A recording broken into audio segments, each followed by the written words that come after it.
So Rag and Bone Man, welcome. Thanks for coming on then. You and your very hot new single. Thank you very much, man. It's one of those songs that, the first time you hear it, you think, well, first of all, this is not what I was expecting. And secondly, you can't wait to put it on and listen to it again. You must be thrilled. Thank you so much, man. Yeah, it's really great to have some music out. It's been a little while, And it is different, Rory, isn't it? I mean, this song, as I say, I wasn't expecting it. Was it a conscious effort from you to think to yourself, I'm going to make something different? Or is that the way it just fell out in the studio? Well, as is most of the songs on this record were just written on like one instrument, and I didn't really have. There was nothing went into production until all the songs were finished, so I had time to really think about what I wanted it to sound like, and it just kind of so happened we've written this one, and I think I've just been listening to loads of like Blondie and stuff, and loads of like 80s wave, and then. And this most of this record is much more guitar driven, so it kind of just fell into that place naturally.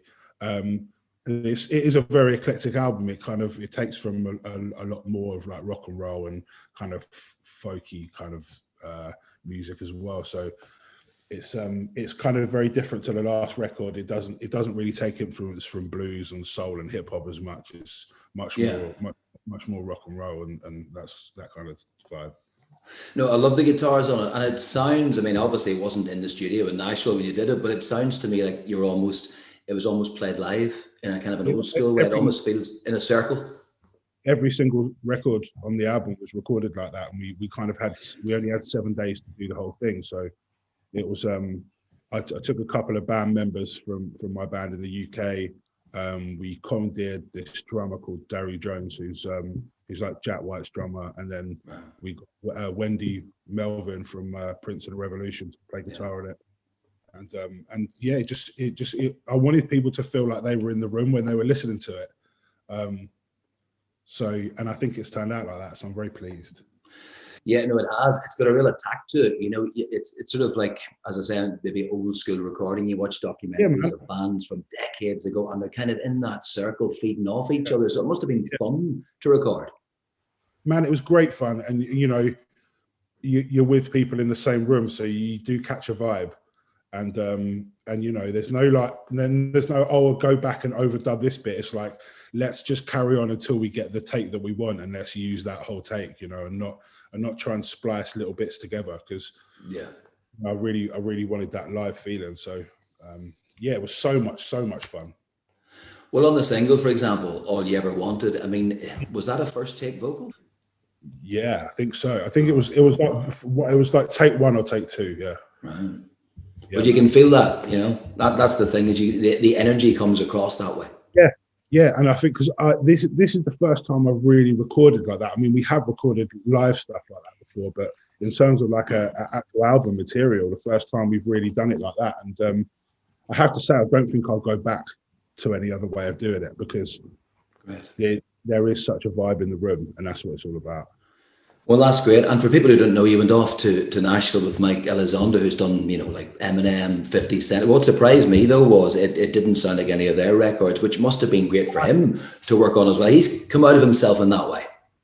I think, he obviously is very well known for doing like the hip hop and R&B kind of thing, but he's done so much more than that, He's worked on records with like Fiona Apple and stuff like that. So, and a Spar set, Yeah, exactly. So he does have a background of he knows rock and roll music. He knows much more than hip hop. So he's a vastly like knowledgeable man when it comes to music.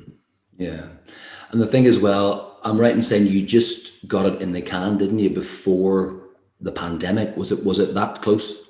Yeah, we were booked to be there in this little place in Tennessee for 3 weeks, but because we went out there and the pandemic hit, we were forced to lock down for 2 weeks. So we had 7 days to record the whole thing. So we were like, let's go in early in the morning and get out late at night and just record the whole thing and see how far we get.